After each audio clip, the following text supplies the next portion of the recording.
ভিড়ের মধ্যে কিছু একটা হচ্ছিল, তাই দেখে এগিয়ে গেলাম। কি হচ্ছে এখানে? তোর সাহস দেখে মাঝে মাঝে আমি অবাক হয়ে যাই। তারপর যা দেখলাম, দেখেন, আপনারাও দেখেন।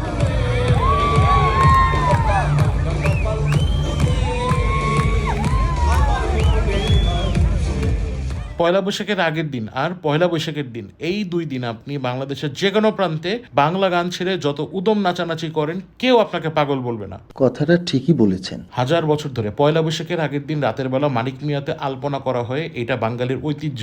100% সত্যি। যা এতদিন আমরা কেউ দেখার সুযোগ পাইনি।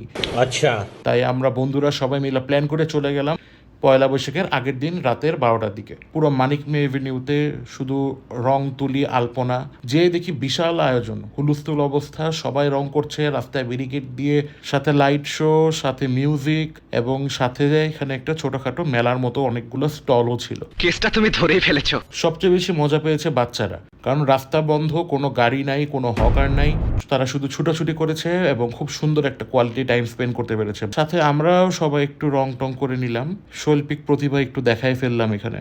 লজ্জা লাগে।